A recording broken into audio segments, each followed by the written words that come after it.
Okay, so now we've seen most of the functions of building a ship. We need to look at how to activate all that stuff. So obviously there are different ways of doing this. I like to use this ability tray here. I know some people like to have the bridge officer tray, which shows little pictures of the bridge officers, and if you want to adjust that, then by pressing F12 you get this screen, which allows you to see all the different possible windows that you can get in the game. Big personal tray, that's the one we were just looking at there. There's also a bridge crew tray, that's this one. You see it says show on it.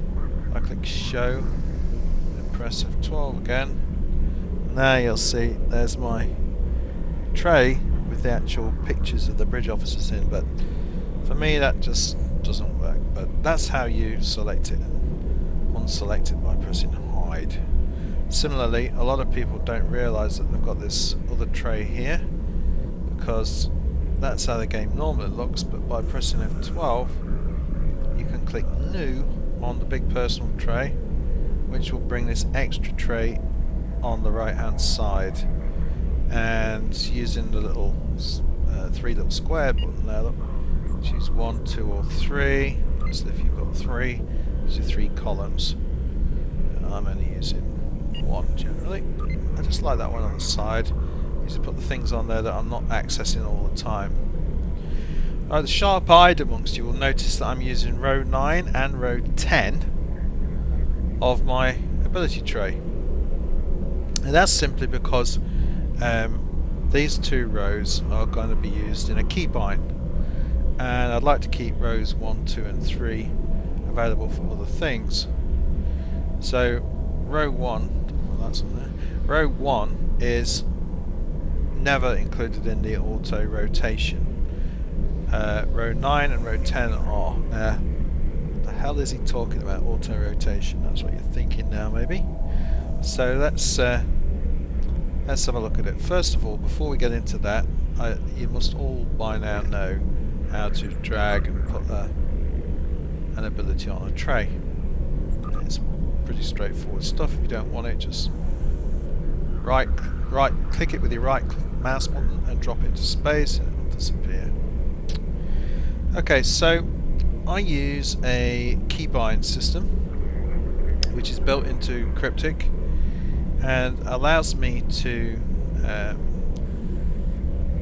select each of these abilities automatically, one after the other. Okay. Now the way that I do that is with a keybind. I'm now going to show you what the keybind looks like, and you'll see that it is in a notepad configuration, and basically it looks pretty complex, but it actually isn't. What you see at the beginning of this keybind string is the letter F. That is the actuator. That's what starts all this off. So when I press F, the F key that is, we get fire all. Okay. The $2 signs is a symbol in the code to tell it that is complete. That command is complete. Then the plus tells it now there's another command to do when you press the F key again.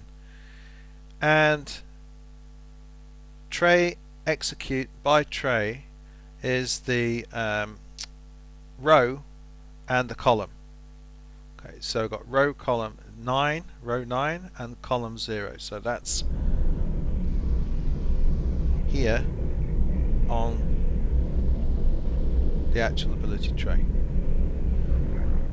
And you see it goes 9-1, 9-2, 9-3, 9-4, 9-5. Okay, so we're going along here. 1, 2, 3, 4, 5, 6, blah blah blah. And just to make things a little bit awkward, row 10 is actually row 9 in the keybind. Now the reason for that is that row 1 is counted as 0. So row 9 is the top one, and row it's getting me confused now. Row 10 here is shown as row 9 in your keybind, and row 9 is shown as row 8. So you just have to remember that. So we see all the 9s, it does everything on row 9, but I've also added on some 8s, which is actually row 9 on the screen. So just remember there's one difference between it. And at the end of all these commands, we have another nice little power, which is execute distribute shields.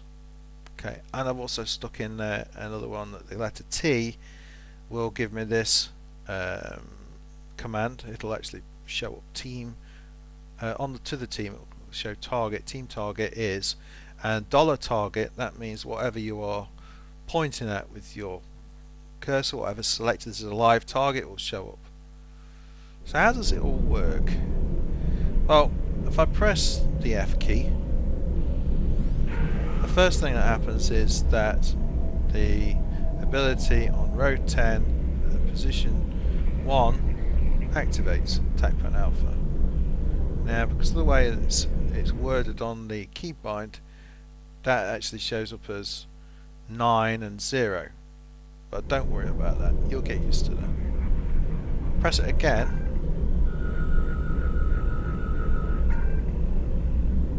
it now jumps to the row below. That's because of the time it's took me, and each time I press it, it moves along one.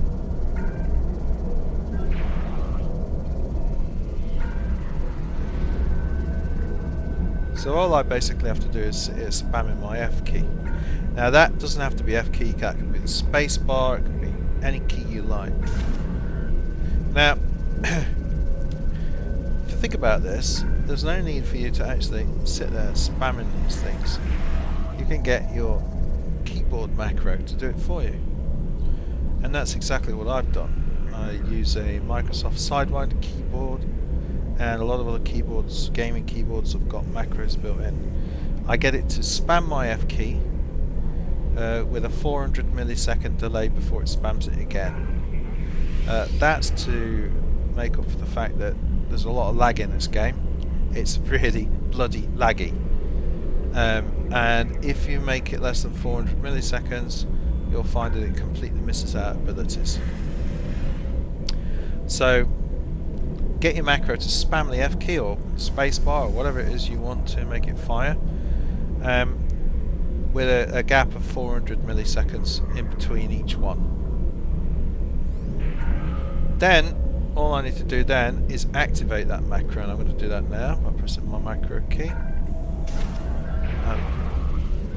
Now you see that it picks them all off.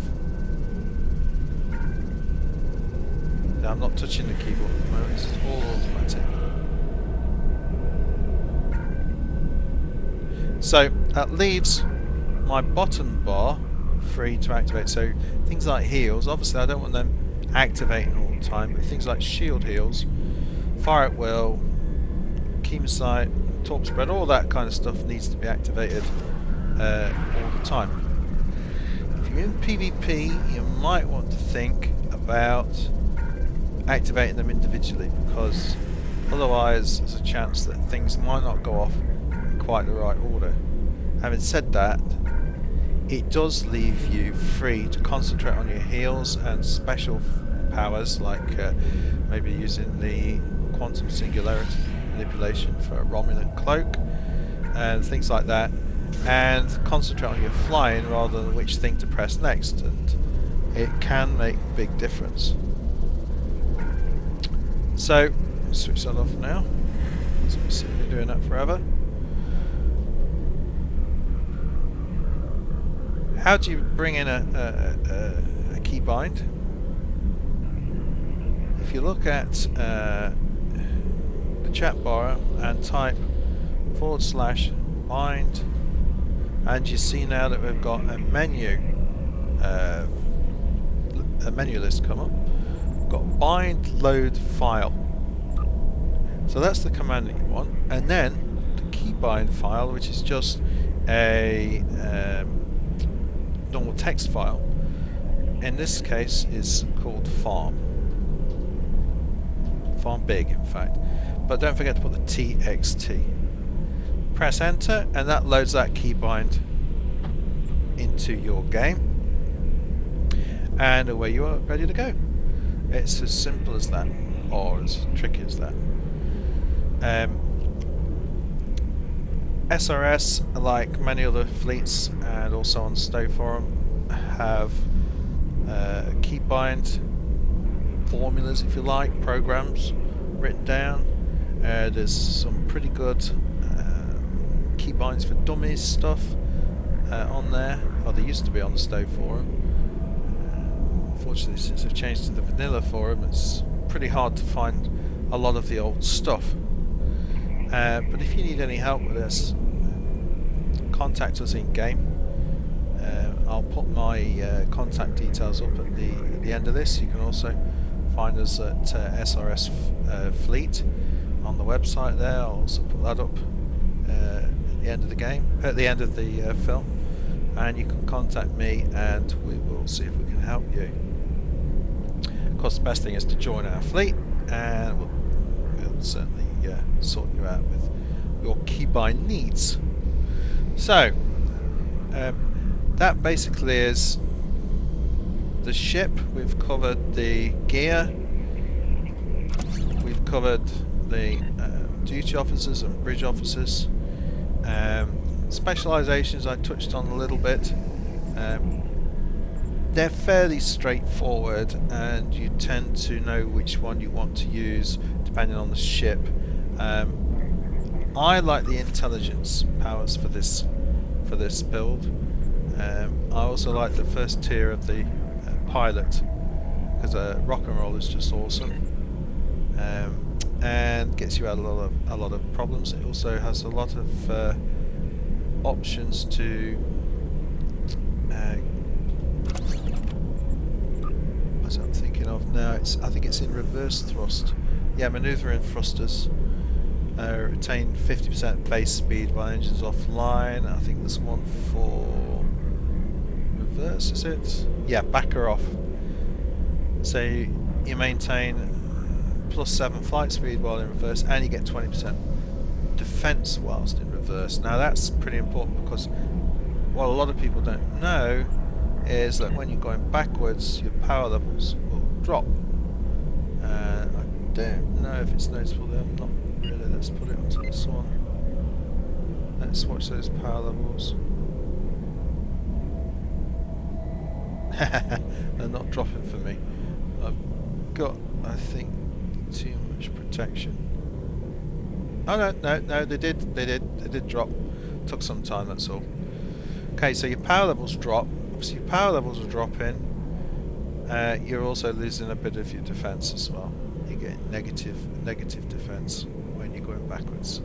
So you've got to be pretty careful with that. So that's quite nice.